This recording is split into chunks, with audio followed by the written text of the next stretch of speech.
Hi, I'm Connor Fowler. And I'm Matt Smith. Today on Apocalypse Duds, we are joined by Benji Loveless, photographer, artist, kink model, actor, voiceover actor, and I'm sure much more. Welcome, Benji. Thanks for coming on the show. Well, thank you for having me. Benji, just as a quick intro, what's your fit that you're wearing look like today? Okay, so today I am wearing, I'm wearing a mostly pink, like a medium bright pink short haul. Do you know what a short haul is? Oh, yes. Oh, yes. Let our audience know. A short haul is a short overall, often sometimes called a jumper, with like those straps with the pinafore, fastening on it. So it's a short overall. It's pink. It has little bunny heads on it, which are in the kawaii style. Do you familiar with kawaii? Okay. Kawaii Yeah. fashion. Yeah, Oh, yeah. sure. Yeah, sort of like in that vein. And then it has darker pink bows, stars, and crescent moons. So it's sort of that pattern all throughout. And then I'm wearing a light pink shirt under that, short sleeve with crew neck with very puffy sleeves on it. Then, so it was a little warm today. I have some sweatbands. I have one lavender wristband on and one yellow wristband on. The other with my jewelry, my bracelets that I made with beads from the Dollar Tree in a similar sort of soft pastel vein. Today's beret was my dark, medium purple beret. Today's beret. I have a lot of berets, so that was today's beret. Brought to you by me. It's and then down to socks is a thin cotton sock with a double frill at the top. So it's sort of like a little icing frill. Classy. And then it's a pair of canvas Keds. They are the Ked triple kick because the sole is triple thick. Oh, I like it. All right. The triple kick. The sole is triple thick and it has a little bit of a white fringe on it. And that's the basic setup today. That sounds like a very sort of a regular warm weather type of outfit. It is. It's a little bit warm because you do have this extra layer over your chest, but you know, I can hack it up to about the mid 90s. That's about where it's good to. And yeah. Yeah, I wear a jacket. Where we are today, I think like 94. Oh yeah. I think probably in Georgia right now it's high 80s with lots of humidity. Not fun. Especially as I love wearing jackets. So yeah, I love jacket. That's sort of how I would describe it before, is jacket weather. I was always looking forward to jacket weather. Right. So I wear one all the time, and people always ask, "Oh, you don't get hot?" And I'm like, "I'm going to be hot as shit no matter what I'm wearing. So at least this keeps the sun off." Exactly. So I'm a redhead, or used to be. Really? Oh yeah. I did not know that. I can usually spot another redhead, but I did not know that. You didn't notice the freckles? Come on. No, I noticed the freckles, but I thought you were blonde. You thought I was blonde? Yeah, I know, which is an insult. I'm sorry. Yeah. How are you going to insult Benji, dude? Come on. It's pretty hard to offend me. But yeah, I'm a redhead, so I burn and sweat. That's what I do in this weather. So protection's good, but I've gotten better with the sunblock, and I got to show these legs off. So it's, I don't really. Yeah. So Benji, speaking of climate, are you local? Where are you from? Yes, I'm from Baltimore, Maryland. Excuse me. That's in Baltimore in Maryland. No, I'm from a neighborhood called Overlea, is where I grew up in, which is like the northeast corner of the city. And it straddles the city-county line.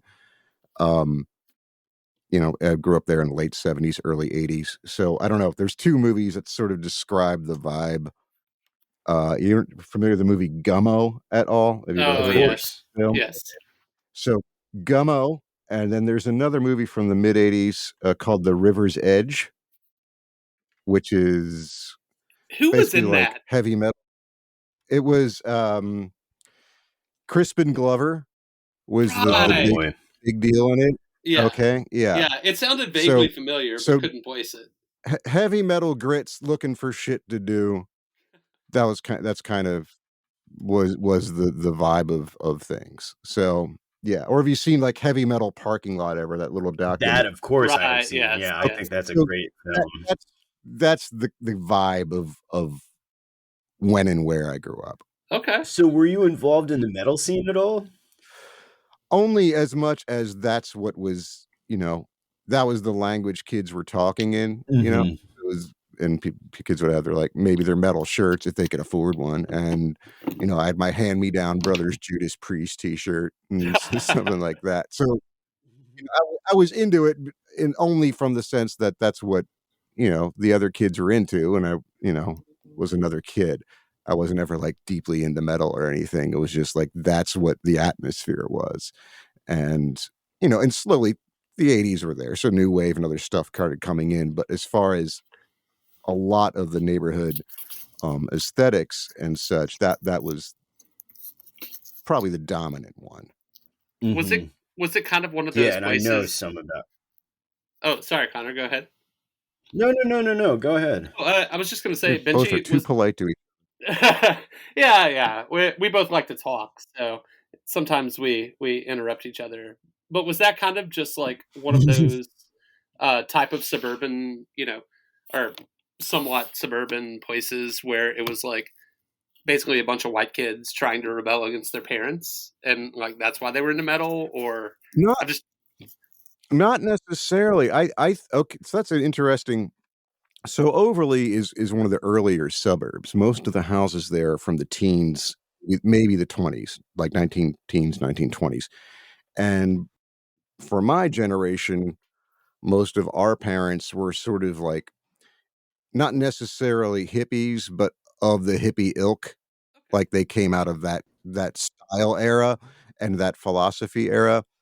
And so they're sort of like trying to take on that guys. Like they weren't good enough to be yuppies, but they right, could buy a house, yeah, So it yeah, was that kind of thing. And so there was still a sense of like abandon. So there was some rebellion or some escapism, I guess, from the different parental house. I know mine was escapism, definitely, but there it was. So I don't think it was intentionally like "screw you, Dad, I'm listening to rock and roll." It wasn't like anything like that. I'm gonna hang out in the sewer and smoke cigarettes, and but we did hang out in the sewer and smoke cigarettes, but of course, yes, it wasn't like to show anyone what's for or something like that. It was just that, you know, go out and play. We were still in that era of like you went out and then you came back eventually. right, right, And depending on how controlling your parent was, maybe you got, yelled at or beaten because you came back too late. So that was the neighborhood, you know. okay. That makes a lot of sense. So, So not rebellion, more like just chaos because we were bred out of confusion and chaos. Yeah, sounds right. so to go into the next part of the interview, I think this is perfect. What was your first camera? So my first camera, I don't even know. I mean, I came into photography totally sideways, but my very first camera was probably like an old. It wasn't like a Brownie, but it was something similar to that I picked up at a flea market when I was like 8 or 9, So and very, very early on you started. very early on. But me considering myself a photographer is extremely recent event, like of the digital era. So I had a couple point and shoots, and then I would, take those along in my outings. And then what happened in the past 6 or 7 years, I was doing a lot of regional travel to like natural and historic areas, and I was missing my souvenirs. So I started to like upgrade the game a little bit, and I eventually got a super zoom, like more than a super zoom camera. You know Yeah. what that is? A super zoom. Let's hear it though. So a super zoom, it sort of looks like a professional camera with interchangeable lenses, but it's actually a built-in lens that has Mm-hmm. all the zoom capability in and out, and it has a small sensor like you would on a cell phone. So I Mm-hmm. just did a lot of nature shots on that, and I deliberately avoided taking photographs of people. Like people were in my way. I was trying to get away from people. I wanted to shoot the bird or the scene or the old bridge or the C&O Canal, whatever it was. And then, this was only about a year ago. Friend and sculptor Mark Sanders, whose stuff is up on the Station North billboard right now. Like the Station North billboards broad his sculptures like as of yesterday. Uh, Yeah. Wow. I'll have to check that out. so he's like, "Yeah, man, I need new shots for promotional stuff, and I really love what you're doing, and love some of the self photography I was posting of my outfits at the time too." Sure. And I'm like, okay, Mark, but I've never actually shot a human being before, like, we seriously never had, so, like, I go on this first gig with him just to take promo shots, and it ended up working out, and then I started getting some more gigs from there, but it was just totally by accident. I never intended to be hired as a photographer, it just sort of started happening. Holy shit! And you said this Yeah, was I like a think that year that ago? is a common. This is only about like a year and a couple weeks at this point. You can see it on your Instagram where you go from shooting nature to shooting like street photography. Basically, that was going to be a question that I was going to ask you Yeah. when that took place, but it sounds like it was just a more or less change of coincidence, right? Like you It was a wanted to change of do. coincidence and a change of circumstance because my travel was very involved with my ex-girlfriend also, who was Mhm. I was dating a lady who did a little better than me, so she sort of facilitated a lot of our trip, things like that. It was fun. It was fun to being in my 40s and a boy toy is kinda fun. Um, Mhm. Not I was a boy, but, to be like the young one who gets dinner bought for him or You something. got a sugar mama. Yeah, hell yeah, Yeah, that's great. It I wasn't mean, quite this sugar, but I guess there was some things facilitated that I would not have been able to facilitate on my own, definitely. Good gig. But, so when that ended, my access to those spaces kind of ended on a regular basis too, and I was looking for new things, and simultaneously at the same time, me dressing up started really coming in, so I was looking for more social endeavors. So those 2, paths sort of crossed. So I was going to different environments to, be seen as well as to sort of exercise these other photographic skills that I still needed to work those muscles out on. Yeah, and it sounds like you have some good opportunities to. Well, I mean, so Benji and I met at this street festival in South Baltimore, and I was like, with my little film camera that I had just gotten, I saw this outfit, and I was like, I have to take a fucking picture of this outfit, or I'm going to die. Like, I need to take a successful street photo, and I don't know that I did, but I did take a picture of you wearing a great outfit, and I posted it on my Instagram, and then that's how we sort oh of shit, come to the okay. show. I don't know why I never Yeah, put the that together until right now. Yeah, Yeah. the yeah, the green dude. polka dot little number, yes. That's Um, fucking awesome, man. so yeah, it's funny. I mean, Wait a minute, no, I Baltimore was is a small town. but yeah, that was the, Mount Vernon Pride before the week before Pride Hmm. Festival, that was. Yeah. So I was gonna ask, how do you sort through your photos? Like, you go to these events, you shoot 1,000 photos, you shoot 5,000 photos. How do you go through and figure out which ones are even worth editing? It's sort of a haphazard process, but it is a process.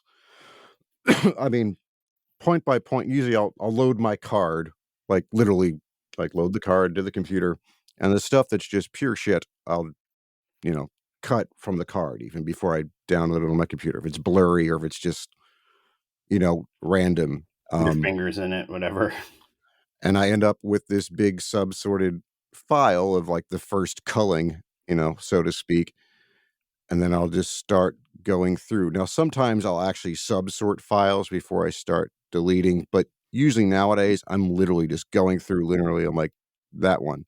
And I might be choosing between 4 or 5 of a set or something. And then I'll go straight to edit and then put it in an edit version of the photo. So it's literally just driving through all the scenery and picking and choosing at this point has ended up being more efficient than me trying to be efficient. So, Sure. Yeah, I understand what you mean exactly. Benji, on kind of a but I mean that's about it. oh, go ahead. But I do have kind of No, no, an interesting question. What do you think on average, go like ahead. per event, is the amount of photos you take? I mean, I don't have enough events under my belt, at least the ones I've been paid for, to have, if Right. so, Or maybe in just a if I'm general going out, sense. if I'm going out for fun to take pictures, I'm only shooting what is terribly interesting to me or what I think might be. Okay. I'm looking for those opportunities and moments. So it's actually going to be less if I'm out on a personal endeavor. Um, and maybe like 800 shots if it's a really like active evening or I'm watching someone with a lot of charisma or something like that. Um, for like paid events, these past 2 paid events I did was the Overly Arts Festival a couple weekends ago, and then there was a family reunion I shot, and I worked with this guy before. And that whole weekend was 5,000 shots Wow. Oh, for holy those 2 shit. events that were back to back. Yeah. And that's because I'm also trying to capture I'm still trying to get at least the spirit of capturing moments, but there's certain just functional things I wanna make sure I've covered the ground of, even if they're not like something I normally would have taken a photograph of or a person I normally would have taken a photograph of. Yeah. So there's just going to be more content there because I'm trying to cover all these various categories as well. So 5,000s was for 2 events, and most of them were for the Arts Fest. But yeah, I think it was about 3,000 shots for the Arts Fest that It, I'm still sorting through, and those will be culled down to, when I submit edited stuff to them, it might maybe a couple hundred photographs that they'll right. get out of that, Yeah. and So not a crazy huge if I'm percentage. lucky. No, it's not, and I'm working on that. I have a lot less absolute rejection. I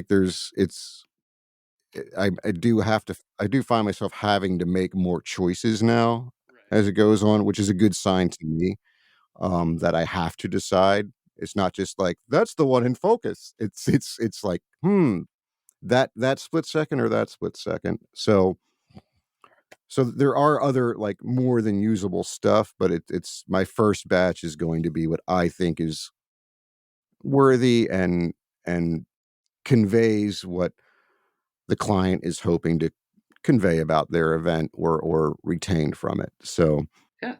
And you mentioned, you'll you know got your more. first camera pretty early. What did you have any, photography or kind of like artistic inspiration when you were kind of starting out shooting photos, or have you just kind of, I mean, when I was, like, young or in the recent history? I mean, I think both. If you were drawn to photography at some point when you were younger, and So, then you picked it up you later know, on again.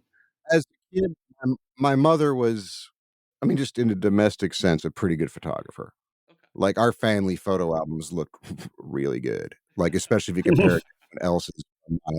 They look really good. She just, like, knew what she was doing. She had, like, a Konica 35 millimeter, and I'm actually surprised she didn't expand out. Well, I'm not knowing her, I'm not, but seeing what skill level she was at just taking pictures of the family and photos of the kids, it's it's a surprise that she didn't go further and probably could have.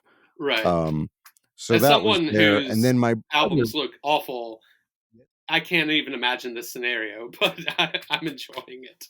Yeah, it's like, wow, these are like good photos. Um, and my brother, well before I started, taking photos with intention, was taking a lot of photographs also on film, when he was living in New York for some time. This is about 20 years ago or so. He was doing a lot, and shit was really good. So there is something eye-wise in the family, and my mother was also, again, just in a domestic setting, and an artist and an embroiderer and things like that. And my brother also illustrations and things. Um, Nothing you can like look up, but it was in the atmosphere to be creative, or to try to be creative, or there was that drive. And And so then, kind of after later on, it that, was just a mean. yeah, I was gonna say after that, you said you picked it up kind of somewhat recently again. What Yeah, kind I of like inspired that? so I picked it up like deliberately within the past 7 years, 8 years, maybe. Was again just to document the nature stuff, because I was seeing all these fascinating things that I wasn't documenting. So it was literally just for a functional purpose of sorts, Mhm. and that's what started making me want to capture it better. So it, started with frogs and birds, and I love birds, and I was doing this whole bicycle tour of the C&O Canal, and The nature photography looks, I mean, not like I've seen 1,000 nature photos, but it looks professional. It looks really like crisp, even like there is an animal and you understand exactly what it looks like. thank you. Yeah, it's a lot of observation and patience, and and again, I'm a bit of a misanthrope. I really I like, I don't I'm not, you know I'm not socially adverse in the same way I once was, or I was for a period, but I definitely feel a certain liberty when I'm out in those environments and observing. I like to see how things interact with each other, and out in those environments, it's all Yeah. very obvious, like what affects what and how and why. That's a pretty Well, fascinating speaking of perspective. interaction, yeah, yeah, yeah. And speaking of interactions and liberty, let's talk about kink modeling, which Okay, in your Instagram bio, what does it entail? What does kink modeling entail? What has your so journey into the kink community looked like? that was in. I put that in there. Kink is a problematic term because it brings about certain presumptions that it's like, oh, it's kink. It's something someone does to make themselves sticky, and that it's not necessarily that simple. I think I prefer to think of it in terms of sensuality. So if you're doing something, whether it's an action or wearing a piece of garb or having a certain context within a relationship with someone romantically, that makes you feel more free, then in turn, if you're generally more free, also your libido and arousal systems are more stimulated as well. And it's just ways for people to find uh, their freedom to be themselves. And so we have, different tools and garbs and stuff to go about that. So that's when I say kink, it's an abbreviation for that whole concept to me. Right. Yes, Not it's very well. necessarily It's just like, a spectrum in some ways. yes. So, and for me, I have my own set of interests, and the pandemic hit, and I was literally looking for ways to cash in at that point. So I figured, maybe I can pull this off and get some, I can be, daddy's boy to a few guys online or something. And um, I gave up on that pretty quick because you're competing with a lot more youthful people, and it's something you have to just.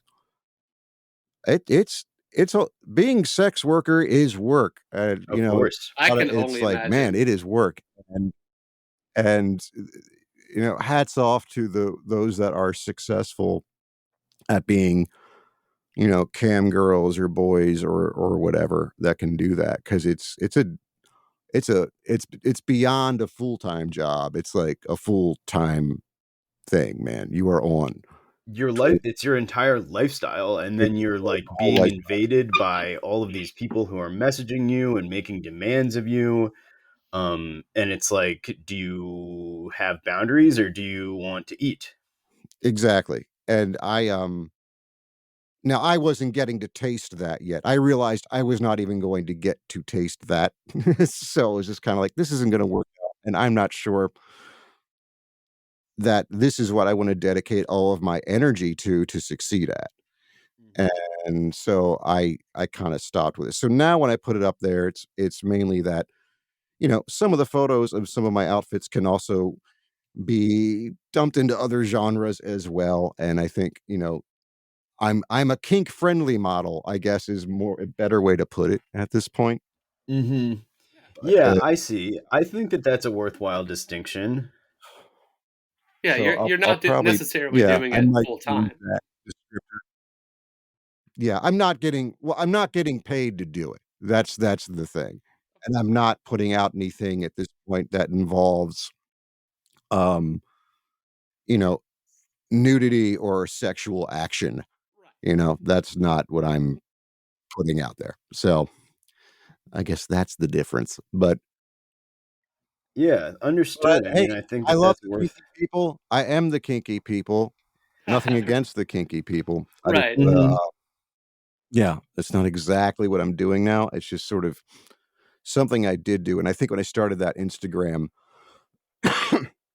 I think there was sort of like a coin toss in the pool that if someone also liked my photographs and they'd be, "Hey, hey, you wanna do it? Sure, why not?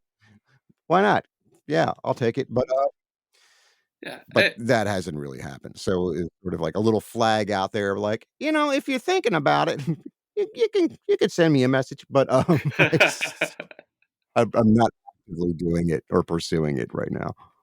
Also, it seems like I being see. open with that, Um, like, I don't know, it's something about, there's a little bit of solidarity with other marginalized kind of like sexualities and genders and things of that nature. So, having someone that just kind of There is. shows that part of themselves without actually, you know, being not seduced, but they just want to show that kind of thing. Like I can imagine that people find that very, very positive. They do. I think it's disarming. It's disarming to the people you want to disarm around Yeah, it. You know right. what I mean? So, it Absolutely. makes you approachable to the folks that you would probably get along with. Exactly. Um, Yeah. because yeah. you're putting things on the table about yourself. And, a lot of my wardrobe is about that too. I'm putting a lot of things on the table about myself confidently. And that message does get across to other folks. And I get approached by a lot of people. I get a lot of messages about, "You're really inspired me," or "I'm love that you're sharing this." And, "Thank you for doing that." I mean, even just walking down the street, like I get compliments every day. I literally stop traffic on a fairly regular basis. I'll have people pull their cars over, and not in like a lascivious, like, "Hey, baby." It's not like that. But, like, people literally stop their cars and like, "You made me really happy today." I like verbatim, like, some guy, what was the other week, just, like, pulled over, he's like, "Man, you just made me really happy today. I wanted to tell you." And, like, it's fucking touching, it's powerful, and, Oh, absolutely. so, yeah, putting all of that out on the table and dressing the way I dress, it opens you up to people, and I think it lets people open up to themselves and just be I don't know, it's really opened up communications. I was expecting a bit more pushback, Right. but it's much more, the opposite effect. I have way more access to people, since I've been, dressing cute or playfully or feminine, than I ever did. I have, like, so much more access just to conversations with people or engaging with them, and that's online and in person than I have in my entire life. It's really strange, but it's that's the effect that it's had. Yeah, that's Yeah. such a good feeling, Again, I I'm mean, that sure. is how we met. Yeah, well, exactly. I mean, if I was wearing my normal like gray shorts and white shorts, and would we have probably had the conversation we No, I wouldn't. wouldn't have taken a picture of you at all. Yeah. You And, know, I might have talked to you like, "Oh, hey, other photographer, like, what are you doing? Like, what have you seen here? Have you seen anything good?" Exactly. It would have been about that, and then have a nice day, and maybe we would have seen maybe we would have seen each other on the Instagram, but maybe not. And Yeah. and yeah, but it's giving me opportunities to engage with people, and then it gives people opportunities to engage with me. Like I guess I Mhm. seem very approachable because people approach me all the time. It's yeah. Yes, I mean, I saw the beret and I was like, "I've gotta talk to this person." Do you know how many you have? Let's see. Let's see now. Let's take a count. We got the purple, we got the yellow, we got the white, we got the navy blue, we have the pink, and there's one more. Oh yeah, there's the light blue. Mhm. That's the one you were wearing when we met. Was light blue? Yeah, I believe so. It Oh was yeah, with a light because I blue was dress and a wearing it. light blue I know. beret. And those are sort of these, Kangol hats, that brand of I hat. was gonna ask what brand they were and So what they were made out of. they're like a knockoff of the Kangol mesh hats. Okay. Okay, Like, it's Yeah. yeah. that type of material, so it's like a very light summery one, and those I don't even know the brand. It's like, "Joy for you now," or something Yeah, like off yeah, of exactly. Amazon. Your joy, um, happiness plus, but something like that. Then I have a couple heavier weight ones, for autumn, and I would like to pick up a couple more, so I have some color options. But, so I think altogether somewhere about 12 or 13 that I actually wear, and then probably a few more that I don't. Yeah, there's quite a few berets. I've always loved hats since I was a kid. Hats have always been a thing, and then I settled on the beret a few years ago as sort of like the thing. The universal solvent of all hats is the beret. Do you have a favorite? Like That's a one that you've hard replaced a lot of times? So I have these berets I'm wearing now, these colorful ones. Oh, I also have those in gray. So they're and that's where these started actually when I was still wearing, boy clothes more regularly, is that I had those gray ones. Um, I don't know. I'm really fond of this purple one. It seems to go with a lot as far as color wise. My It's a favorite strong one, color.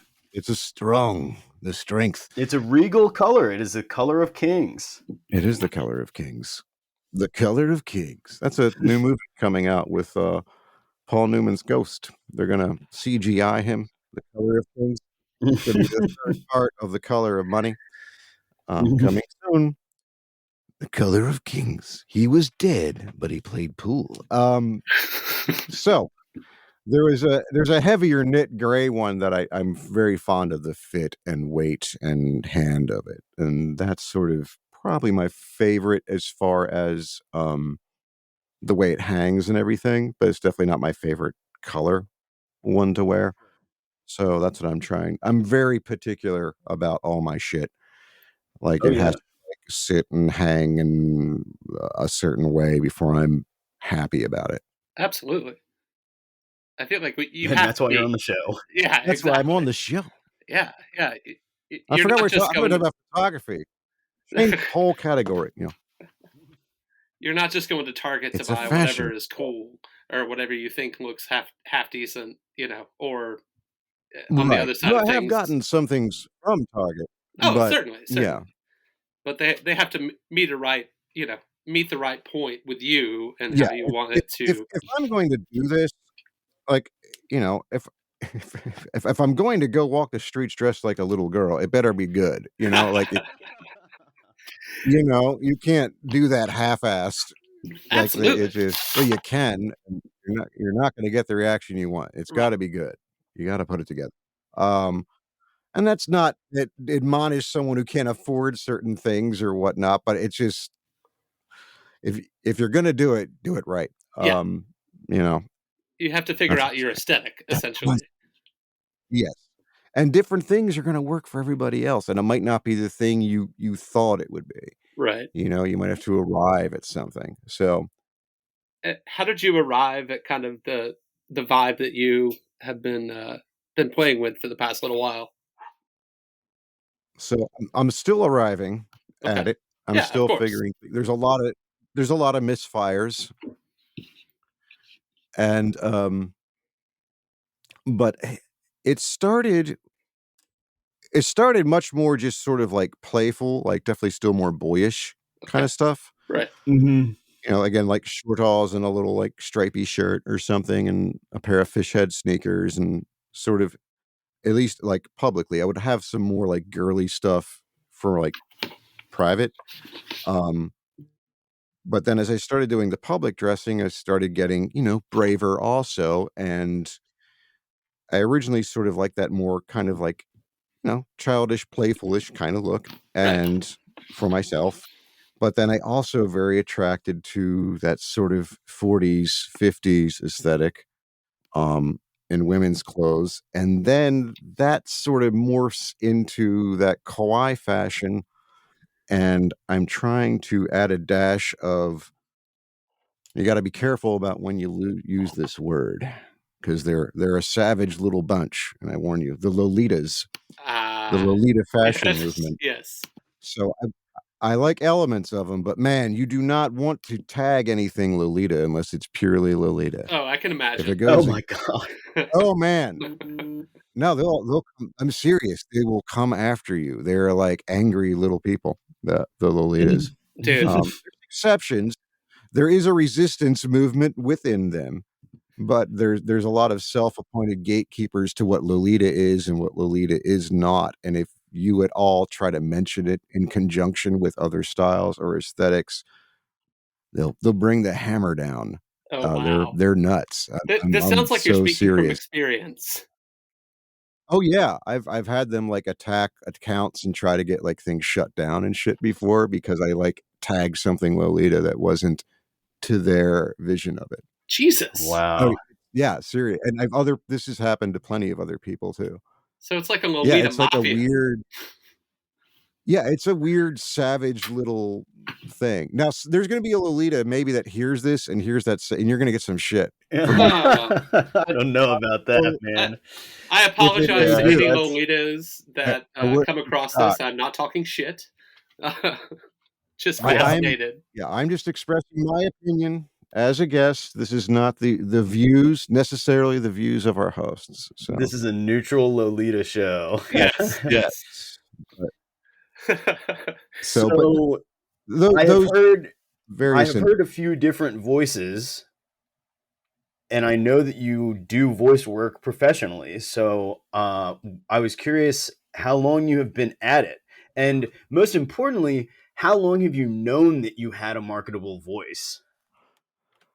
So I'm still trying to figure out if I have a marketable voice because I, I still get a lot of work outside of my regular client, um, which is this works mainly for financial insurance companies.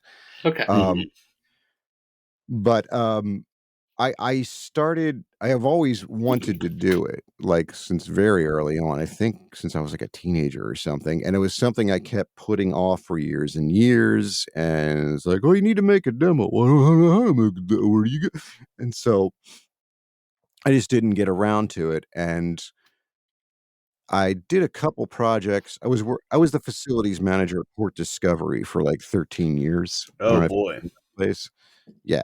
I left there in 2019, but I did a few projects with them, and I think those are my first actual recordings I did for something outside of, like, a performance art thing or a play thing I just did a voice recording that was to be used in an exhibit or some type of engagement. There was, like, a telephone that rang, and the kids would pick up the phone, and it would be like, "Welcome to Tiny's Diner. How may I help you?" And this whole thing, "I order a piece of pie. It's gonna be my birthday," and that whole bit. So that was actually the first work I did. I think that might still exist, the diner phone. But oh my God. So you were, hang on a second. Port Discovery is an enormous children's museum in downtown Baltimore, and it has all manner of interactive displays. So your voice is on one of the exhibits at the museum? Yeah, if it still exists. I don't know if they Dude, still have the diner that's up and running crazy. or not. So, because I haven't been there for 3 years, but yeah. Yeah, my voice is on. Wow, yeah, that's really funny. And that's like cool work, cool voice work to be doing, you know? It's not like corporate. It's like to entertain people, specifically children. It was pretty fun. It was pretty fun. And one of the other employees wrote that script at that time. And then I think I'm on their kiosk for their there's a touring exhibit they had also for a while, which is like the farm exhibit or the harvest I can't remember exactly what it was called. Mm-hmm. But I'm on a kiosk for that about like harvest songs throughout the world. Sure. And That's pretty funny. A as the diverse women join portfolio. hands, listen to the rhythm. Gang gang Sule. And yeah, it's just that. And I guess that was my official start. And then mainly I do like voiceovers for financial insurance industry, like blog posts and promo videos, which is like agent to agent stuff. This is not like direct to the public. It's like, do you still have do you have the insurance that pays while you're still alive? That kind of Trust Financial Group is a trust, that whole thing. Yeah. And I do some of that stuff. And I do some voiceover. I have one social media client, and I do occasionally do voiceovers for their Instagram posts as well. And that is Threaded Armor.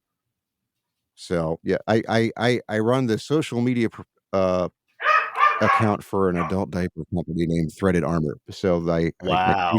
I am the voice of Threaded Armor. Threaded armor, man.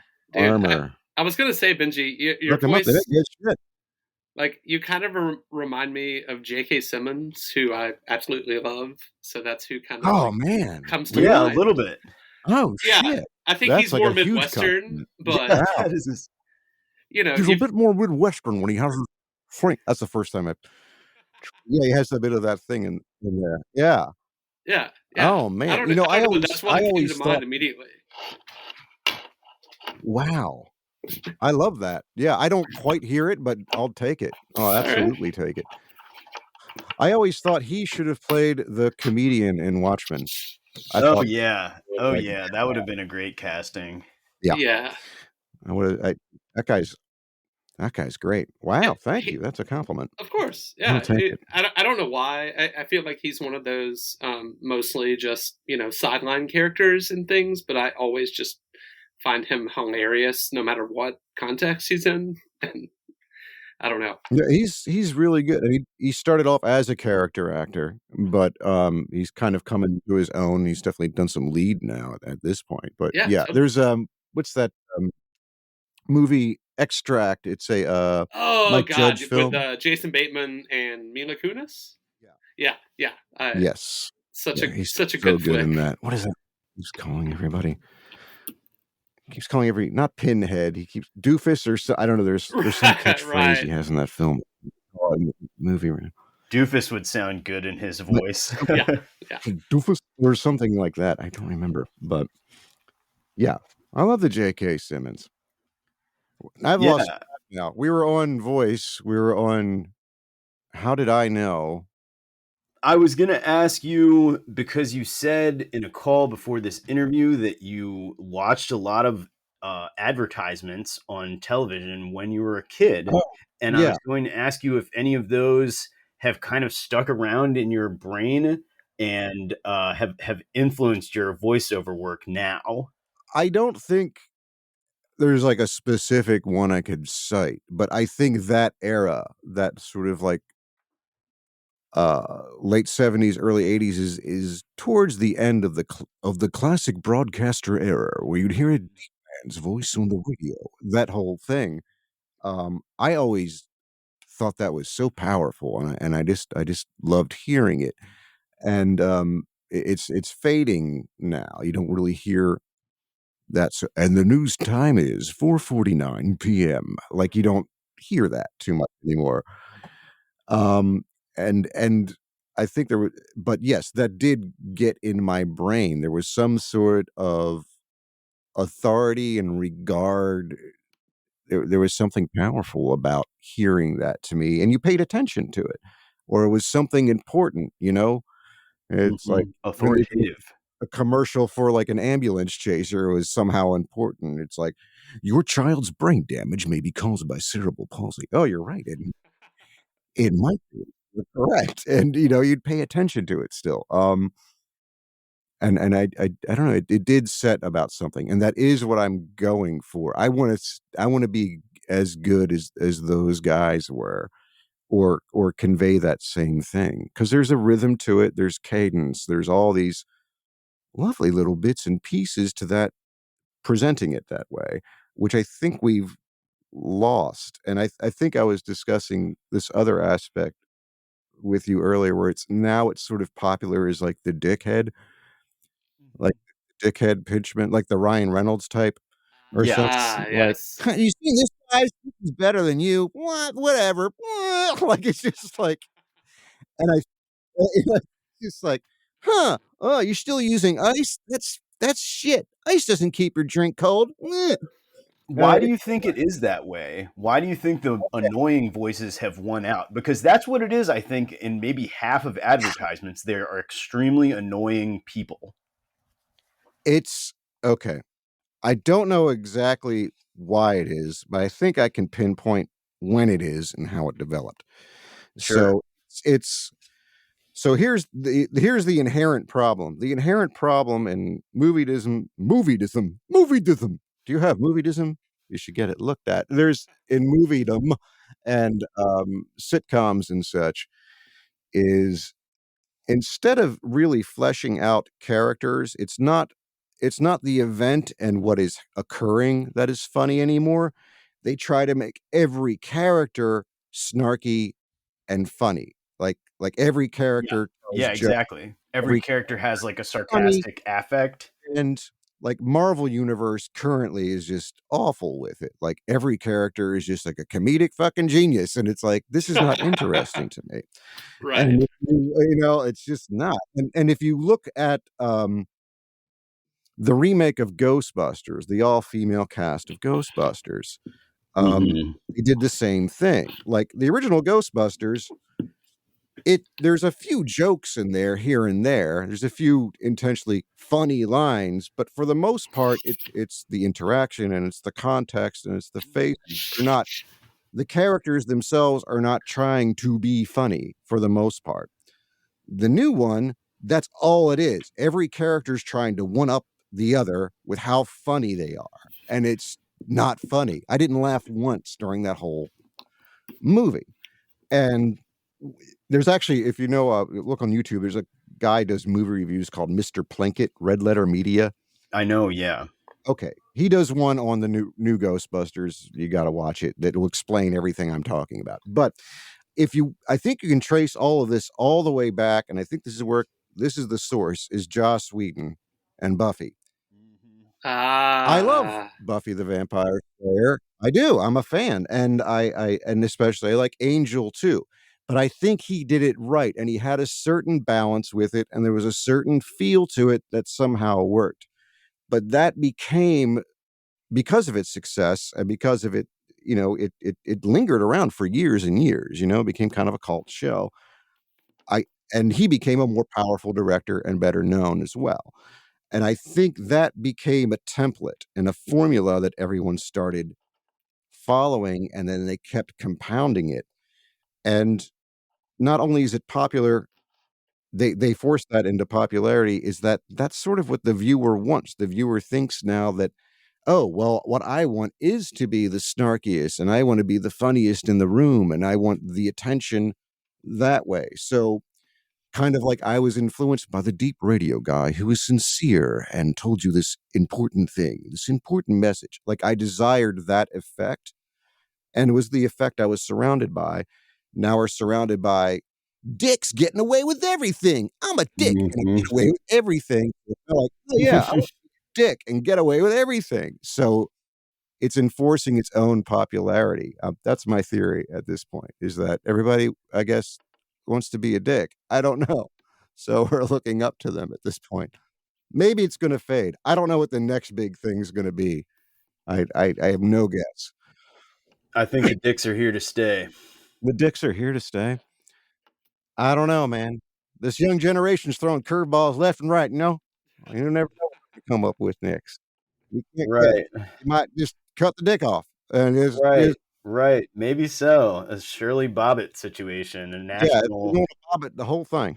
Boom. Yeah. Exactly. It's going to change forever. No offense to him, but I can't take Ron Reynolds for that much longer. He seems like a cool dude enough, but the one character and everything, which, like you said, has translated into literally every production, is just overwhelming. Yeah.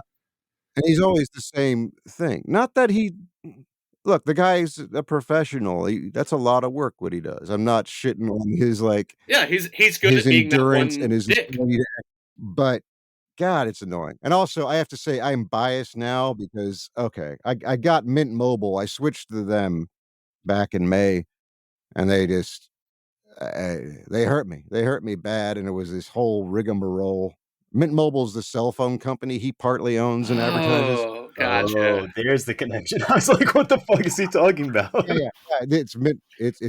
I renamed it Excrement Mobile. Nice. Yeah, solid. Excrement Mobile. It's shit. But at any rate, I'm at the point I feel I had to switch over from them to another company at this point because just shit just stopped working and I had bought like a year's worth of service. So Ryan Reynolds owes me $200. So Ryan, if you feel I want my $200, Ryan Reynolds. Well, we'll try to let him know. Yeah, I hope we can facilitate this. Facilitate, yes, that would be great. But so there's a little further bias now, and I have to acknowledge my bias. That's all I'm saying. That's all I'm trying to do there. I acknowledge that I'm slightly biased now because now I have this, personal thing going on with me and Ryan that we need to resolve, and it's coming out. But I acknowledge it. I see it. I can admit it. You acknowledge. You can go forward, and that's what makes me a being. Exactly. It is about growth. We're all stronger for it. Yes. Yes. So, Matt, if you have any questions to ask, man, this has been fascinating. And Benji, thank you for taking the time to chat. And it's been hella fun. And I very much enjoyed listening to your various voices. Yeah, absolutely. And thank you so much for coming, Benji. If you have something that you want to plug away. Yes. I don't have anything specific. Plug if you need professional photography, if you need graphic design, I'm going to work with you at mediaservicestudio.com. mediaservicestudio.com. So that's my website, sort of my talent portfolio out there. I do graphics, I do photography for events or personal photography, boudoir photography. I do voiceover. We know that now, don't we? And if yes, we do. Yes. Yeah, I can do it. Hell yeah. Yeah, mediaservicestudio.com. That's me. So that's what I'm plugging, I guess. Thank you for the plug opportunity. Of course. I need a better person. Thank you for coming on the show. You're welcome. Is this how we're wrapping up? How do you close your show? I'm Matt Smith at Rebels Rogues on Instagram. Give our other episodes a listen at Apocalypse Duds on Instagram. And if you want to reach out, apocalypseduds@gmail.com. And I'm Connor Fowler at Connor Fowler. Matt has given all the other contact information for the show, so please don't be a stranger. We are very responsive. Thank you, and have a nice day.